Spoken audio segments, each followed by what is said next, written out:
Chances are you don't think you're very important. You're not a president, celebrity, or leader of an international company. I want to tell a story in which you are the main character. You're a citizen of a global industrialized civilization. Its development over the past few hundred years has transformed the lives of billions of people, and in doing so, the rest of the planet. We now know that the fossil fuels we burn as part of our daily lives are changing the Earth's climate. What you do with this knowledge makes you one of the most important people in all of human history, because you have the chance to change how we power our civilization and so avoid dangerous climate change. So far, only a very small section of our society truly understands the scale of the changes required and how little time we have left to make them. This is a film about the race against climate change and why what you do over the next 20 years will be so crucial.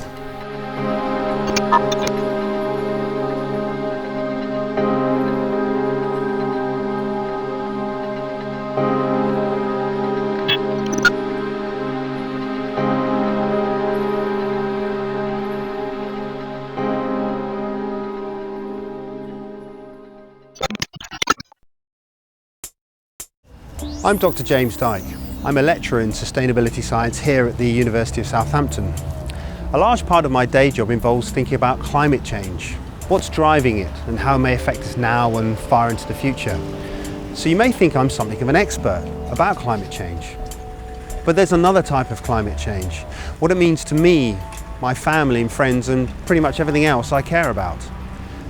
To be honest with you, I did a pretty good job of keeping these two sorts of climate change separate because I didn't really want to think things through. Denier is a label that we sometimes throw at people who dispute the fact that humans are changing the climate. But I think I was in something of denial myself.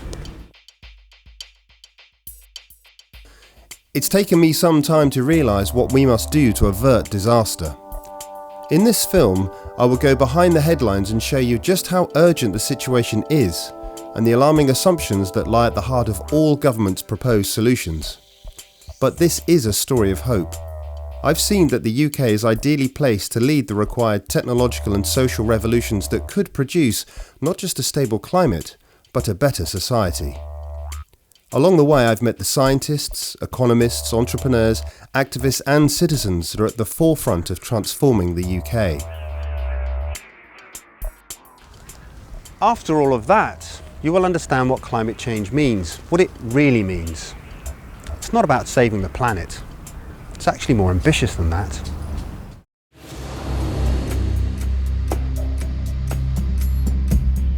Our society has grown up, has invested, has assumed that climate is going to be static, that sea level is not going to rise too fast, that patterns of rainfall are not going to change, that the temperatures are basically going to stay the same. We have 100 million people living within 1 meter of sea level rise. We have trillions, tens of trillions, hundreds of trillions of dollars of investments within 1 meter of sea level rise. And that is investment that we're going to lose if we allow climate change to proceed under the worst case scenarios.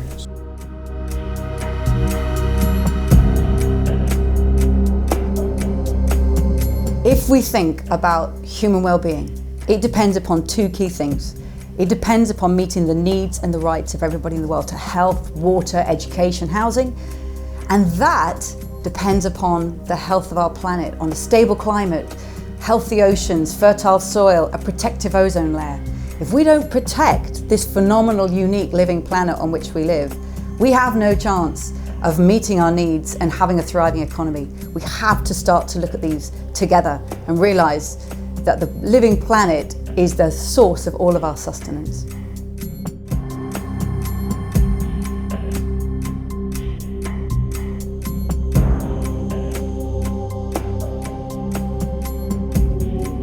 La révolution pour le changement climatique. L'accord de Paris pour le climat est accepté.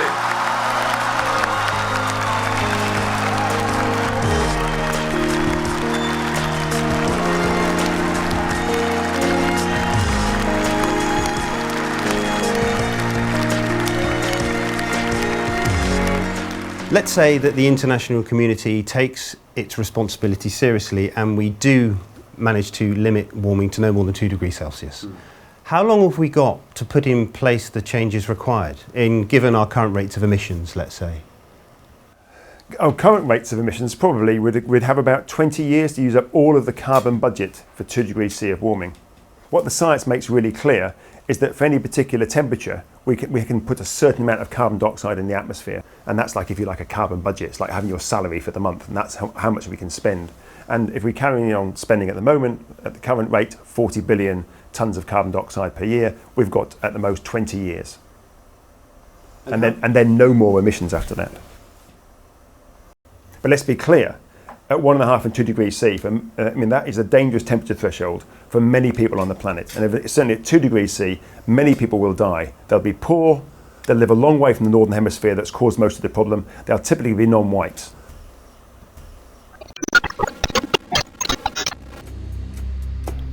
So far, our actions have led to an increase of 1 degree Celsius globally. That doesn't sound like very much, but as we continue to put more greenhouse gases in the air and trap more energy from the sun, the climate will respond with more extreme heat waves, more sea level rise, more destructive storms, more floods in some places and droughts elsewhere. We will have to adapt to the climate change we've already put in place, but if the climate warms beyond 2 degrees Celsius, we won't be able to keep up with these accelerating impacts. This is why the international community established a guardrail of 2 degrees of warming. Similar to a fence keeping unwary travellers away from a dangerous cliff edge, the 2 degrees limit was intended to balance the need to continue to grow economies while reducing the risk that such growth could produce disastrous environmental change.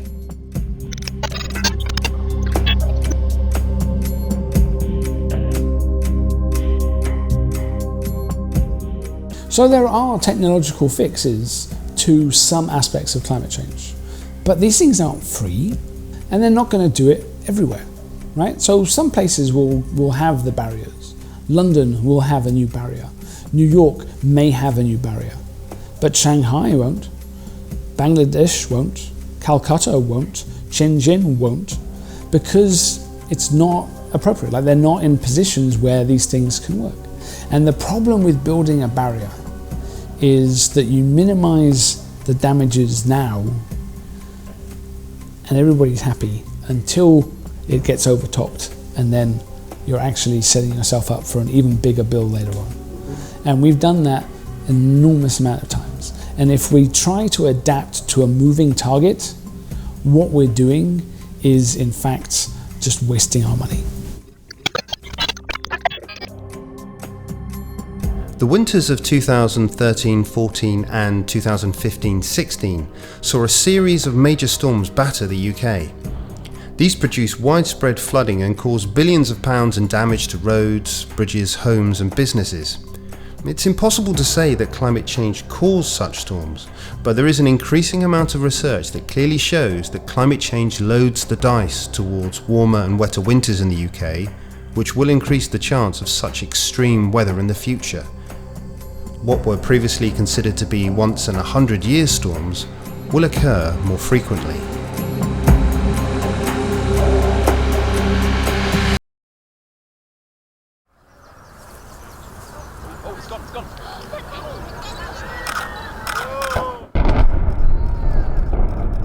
Many think the principal challenge is just swapping out current fossil fuel power stations, coal and gas, for wind turbines or arguably nuclear. But that misunderstands the challenge that we face. Firstly, only about 20% of the energy we currently consume is actually electricity. 80% of it is not electricity. And if we're serious about decarbonising the energy system, we have to make much more of our energy system electric, probably nearer 80%. So we need to significantly increase the amount of electricity that we actually generate.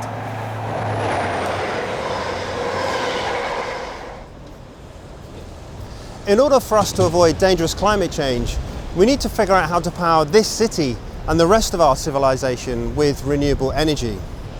That's a colossal challenge because it requires the transformation of our energy infrastructure within a couple of decades. Now, many would assume that that might be actually impossible and that it would be foolhardy for us to even try. We want to show you that that's not true. The United Kingdom can stop burning coal, oil and gas to provide heat and power, and it can do that at the same time as keeping the lights on. That doesn't depend on science fiction technologies or magical thinking, but it will require some imagination. Our economy is currently based on a need to grow, whether or not it makes us thrive. Climate change, I believe, is making us realise that we need an economy that makes us thrive, whether or not it grows. So it's a fundamental mind flip. You know, the UK has a history of being at the forefront of the Industrial Revolution, and what we're looking for now is a new green industrial and social revolution. And the UK has all the financial wherewithal, or the intellectual wherewithal, and this huge renewable potential to be demonstrating at a world level what real leadership is.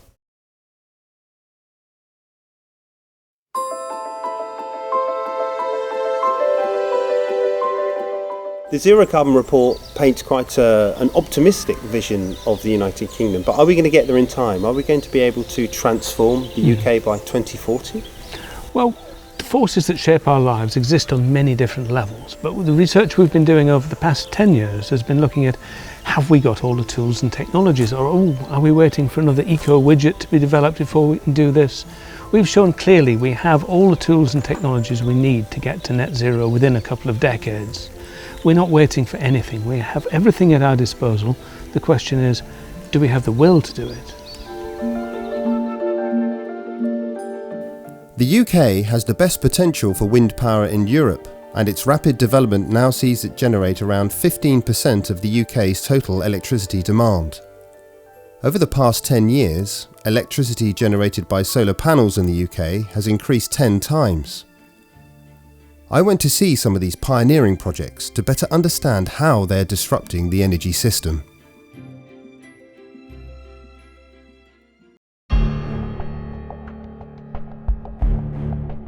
The QE2 floating installation just outside London is, it's pretty much like the rest of our large solar plants, except for one particular point, and that's the fact that it actually floats on the Queen Elizabeth II reservoir, which is, is quite unique. In fact, in terms of its uniqueness, it is the world's first deep water floating solar park. It's 6.3 megawatts. Now, to the layman, that doesn't mean very much. So in layman speak, that's about enough to power about 1,800 houses. This is probably not the answer that people expect, but the reason why renewables are going to continue to grab market share and become the predominant producer of electricity is not because it's green, and it's not because people, have this social conscience, although clearly they do, some of them do. It's because of price. An increased deployment will only continue to drive down price. And I'm sorry, if I'm able to deliver electricity cheaper than coal or oil or gas, they will come with me.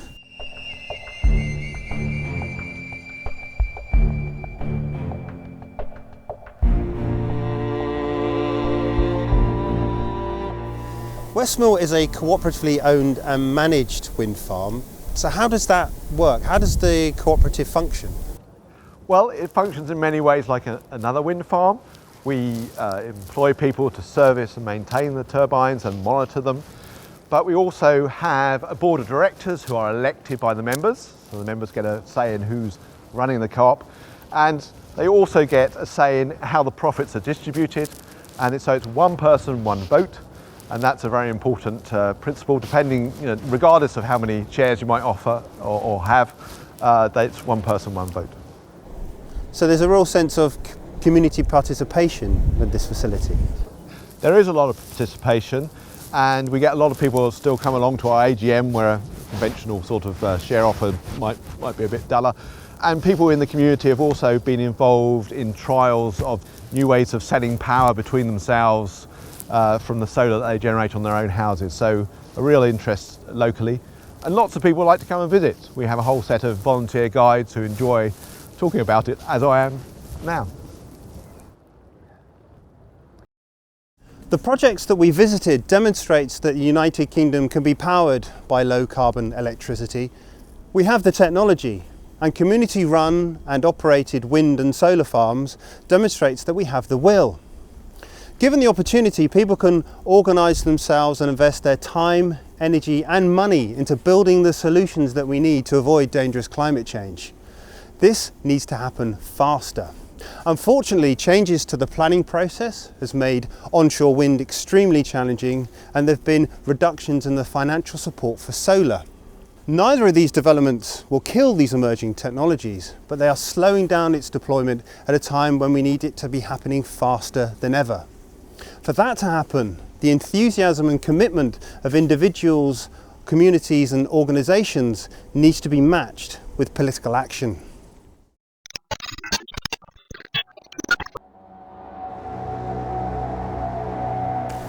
So why is there such a large gap between the political rhetoric of what they say we're going to do and what the physics seems to demand that we do?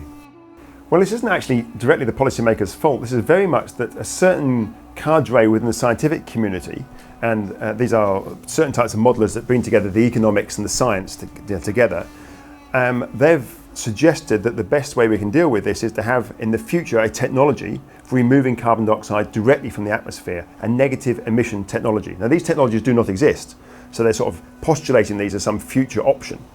And they're saying, well, if we can remove carbon dioxide from the atmosphere in huge quantities in the future, then we haven't got to reduce our emissions quite so quickly today, which of course is very appealing to policymakers, and to the rest of us as well. We can carry on going on holiday and carry on living our lives as we are today, knowing that some future technology that does not currently exist will solve the problem for us. But given the tremendous importance of these negative emissions technologies, people might be rather surprised to learn that they don't really exist yet. Well, they don't exist. Firstly, they do not exist. So there are no even moderate scale negative emission technologies that work anywhere on the planet at the moment. But more disturbing to me, as well as that, is that they are the basis of every single 2°C scenario that was submitted to the Intergovernmental Panel on Climate Change. That's the UN body that brings together the world expertise on climate change.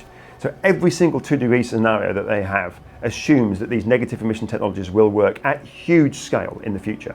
And therefore they provide a much more rosy, glossy picture that the policymakers like to see. It is a moral hazard. We are relying on these technologies. It's not that the technologies are necessarily bad. We should be researching, we should be developing them. But to assume that they work is a moral hazard. It's an incredibly dangerous thing to do that we're going to pass on to future generations. There's significant risk these technologies will not work. And if they do not work, then we will be bequeathing them a temperature of 3, 4, 5°C future. We've tried everything except for actual mitigation. So 27 years after the first IPCC report, we still haven't been prepared to grasp the nettle to start to significantly reduce our emissions.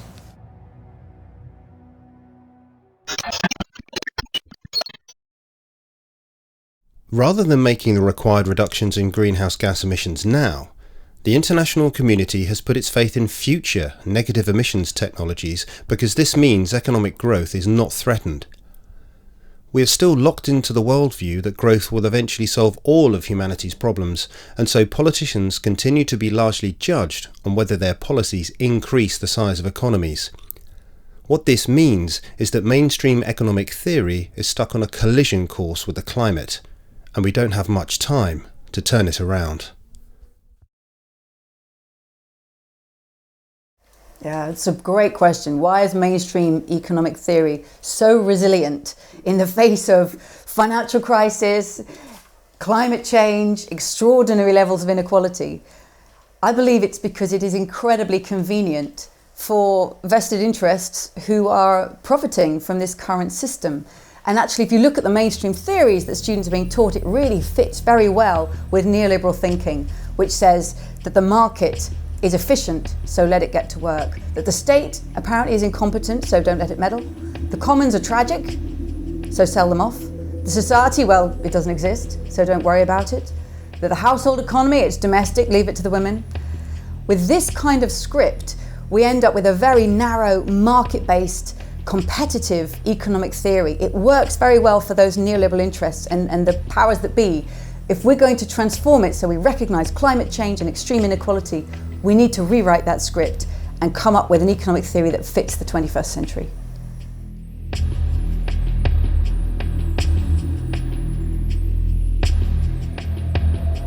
So the challenge today is that the economics that students are learning and that policy is being driven by, that's being discussed in our parliaments and written about in the media, it's based on the textbooks of 1950.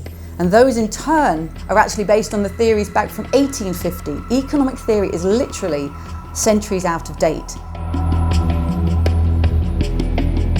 It's no wonder that the students at universities are rebelling, because they know that what they're being taught is in no way equipping them for this future.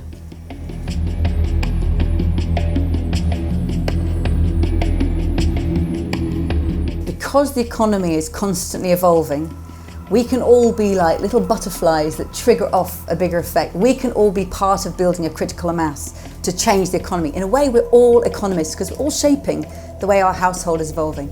So we can ask ourselves, if I want to be part of creating an economy that works for all, that is distributive and regenerative, how does the way that I shop, eat and travel affect that? How does the way that I bank, invest, volunteer, demonstrate, all these ways that I'm actually contributing that, and making sure that we don't get portrayed just as a consumer, which is again a very neoliberal, narrow way of who we are. We are not consumers, we're citizens, we're neighbours, we're demonstrators, we're voters, we're volunteers, and in this lies all of the richness of the way that we contribute to the new economy.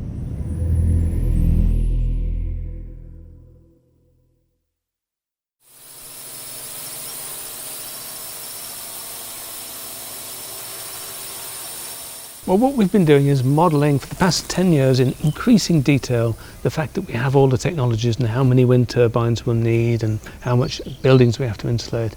The new report that we've just launched, Zero Carbon Making It Happen, looks at the different barriers, the psychological, the sociological, the legal, the economic barriers, and every time we've found good research that shows how we can do it. We have all the tools we need and we know how we can overcome all the barriers. We just have to pull it all together and find the will to do it. There are dappled rays of a zero carbon future here now in the present. It's all there. It's not something that we can't see. It's here, there and everywhere. We just imagine over time all of those dappled rays joining up and becoming the new normal, and then we have zero carbon Britain. Where we're headed in 2100, under a business as usual, burn all the fossil fuel scenario, is going to be a different planet, and one in which we have no experience of as a society. Things are being pushed in certain directions, and we are seeing amplifying effects that make them worse. We can see these changes pretty much everywhere we look. The changes in the acidity of the ocean, because of so much carbon going into the ocean, are affecting coral reefs now. The bleaching events that we had in 2016 are unprecedented in any observations that we had. The barrier reef in Australia, one of the great natural wonders, half of it was totally devastated this year. It's going to take years to recover if indeed it does. We are changing things, and you don't need to be a scientist to see these things changing.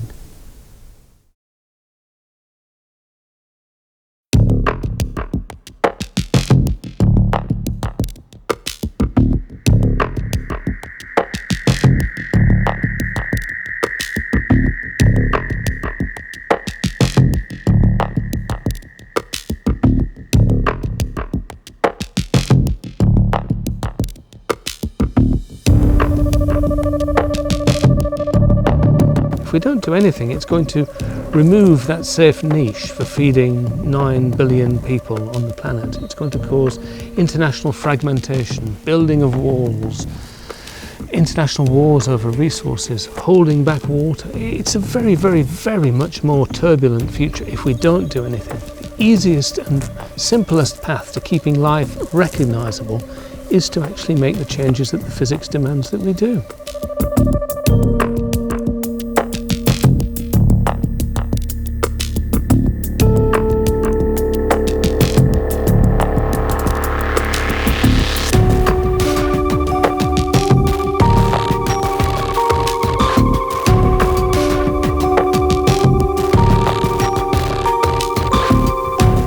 Increasing risks going forward in a business as usual scenario are equivalent to us as society playing Russian roulette with ever more chambers filled with a bullet and us holding it to our children's heads.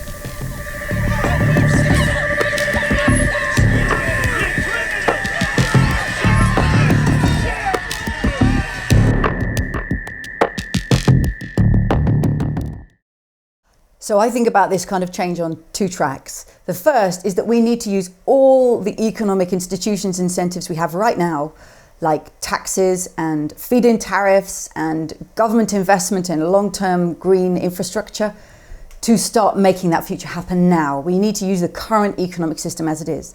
But it's the second track that I'm excited about, because by 2040, and hopefully a long time before then, the students who enroll to study economics, let's go back to the roots. Economics, it means household management. And who could want to be the student of anything more necessary than that?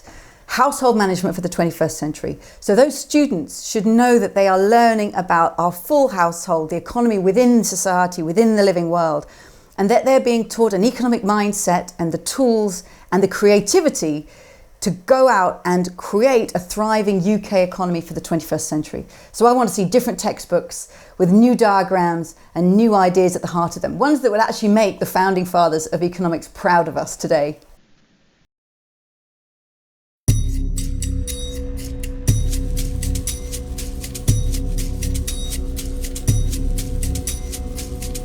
A lot of people think of leadership as just being about the policymakers and the prime ministers, but it's not. Leadership occurs whether it's in our family, in our institutions, our universities, our places of work, and what we need is that leadership at all of these different levels, all these different tiers. The role of the policymakers is to see where that leadership has been successful elsewhere and then to scale that up to work across the whole of society. So ultimately this is a partnership between top down and bottom up. And if you have that partnership, I still think we have a chance of holding to the 2 degrees C framing of the Paris commitment.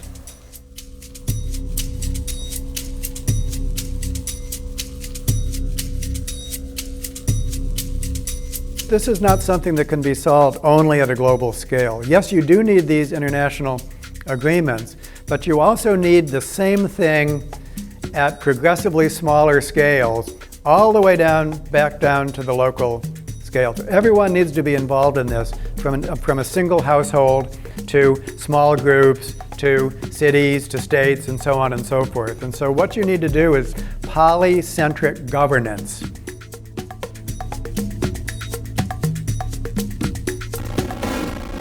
Despite inaction by the US government, cities and states across North America are joining voluntary schemes that will reduce their greenhouse gas emissions. Many corporations are reducing their carbon footprints as they realise that climate change threatens future profits.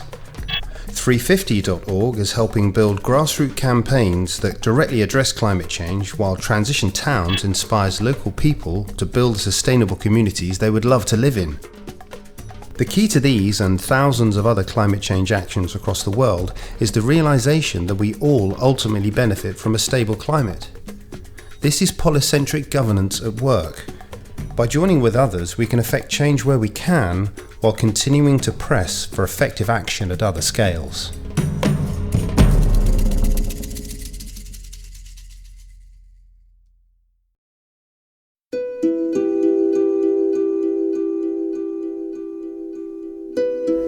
Climate change is just incredibly frightening to me, and so that's why I get involved in community projects, really, because I want to try and do something about it in a meaningful way. So how are you responding to climate change? What are you doing? My response to climate change is all about community action and activity at a city and a neighbourhood level. A lot of the solutions have to come from the community. We have to understand climate change better, we have to learn from and with each other about it, and we have to think about opportunities for behaviour change, and we also have to think very much about the positive difference that tackling climate change can make to our lives. I've been inspired by almost everywhere I look in the place where I live. Transition Towns are running some amazing projects locally. There are creatives organising festivals to celebrate all sorts of different elements of our community. And there are arts and heritage activities happening everywhere. I think it's amazing, and I think people would be astounded if they knew how much positive, sustainable action is happening in cities and towns across the world.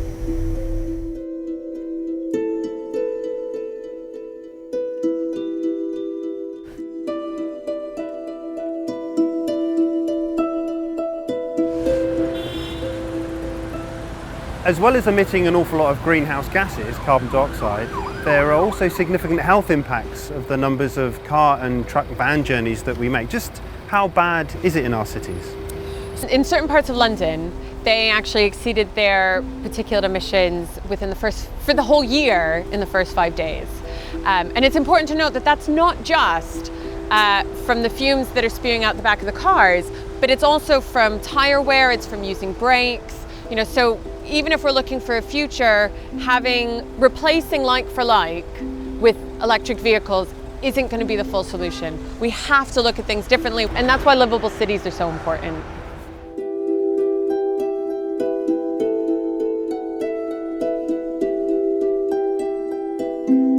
So what happens often is it's a kind of if you build it, they will come scenario. You build more roads, people fill up the roads because it seems a bit more convenient. Same with cycle infrastructure. You build really good cycle infrastructure, more cyclists will turn up. But it's also rethinking that public space. Those public spaces could be transformed by building high quality cycle infrastructure, by putting in dedicated public transport networks. It could be by creating parks where there used to be roads. I mean, there's an awful lot of options available to us, but it's going to take a bit of political will, and it's going to take a change in mindset that actually people in cities deserve better.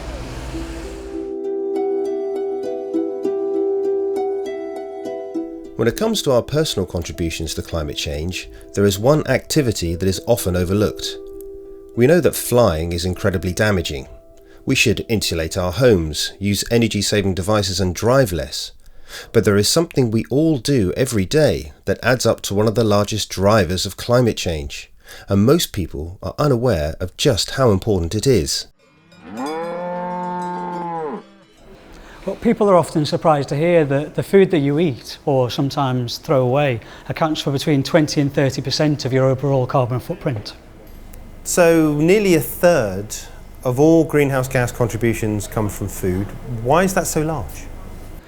To a large extent, we've become used to eating meat in the developed world, and meat has a high carbon footprint attached to it, often due to the methane that ruminant animals like cows produce, and also it's the key driver of deforestation globally, so cutting down all those trees that used to absorb CO2.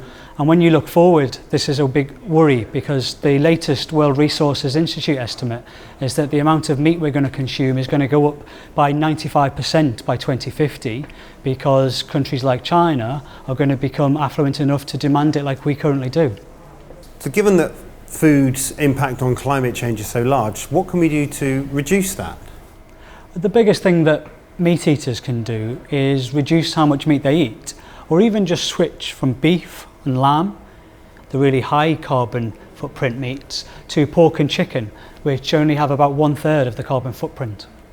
People often ask me what the carbon footprint of their diet is, and I show this chart to illustrate that no matter what your starting point is, everybody can take one step down and it makes a meaningful reduction in their overall food carbon footprint. We could all eat sustainable diets by 2040. What it would look like is we don't waste too much food. We don't fly things around the world and eat out of season. And the main thing is we have a low meat diet.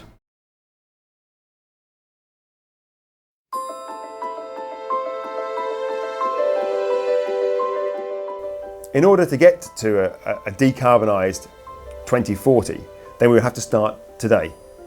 And the implications of that are going to be very significant for our society. It will have to become a much fairer society, because the majority of emissions come from a relatively small percentage of the population. That particular group, which will include people like myself, will have to make some very rapid and radical changes to how we live our lives. But I think climate change and responding to the challenges of climate change is a real opportunity to overcome both the environmental issues and some of the equity and social issues that have arisen in the last few decades. Once we can unpick the perception management around climate, so we don't see it as just a thing for lefties, but see it as a collective challenge that crosses race, cross boundaries, cross borders, it's something that matters to us all. That unleashes a sense of collective purpose way beyond the Apollo programme, that goes right across the world, that will give us the sense of collective purpose that we've been yearning for well over a generation.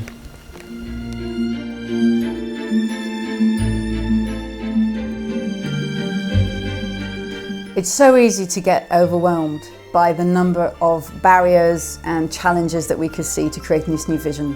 Whether it's the mainstream financial system that is working hard to keep itself in power and accumulating the gains of the current economic structure. But I'm inspired by Buckminster Fuller, who said, if you want to change something, don't fight the existing reality.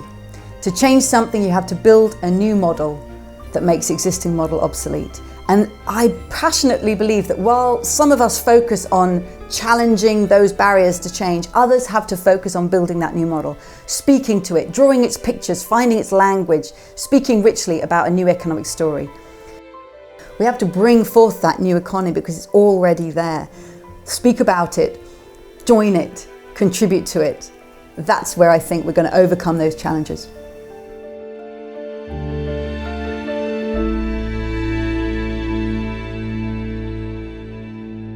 This journey has shown me that climate change is real and represents a serious risk to everything that we care about. But I've also seen that solutions do exist. We have the answers, and people are already transforming food, energy, transport and policy. To achieve the required transformations within a couple of decades appears an impossible task. And right now we're not doing enough. To keep our children safe, to allow our civilization to flourish, we need all sectors of society to play their part. We need everyone involved. We need you.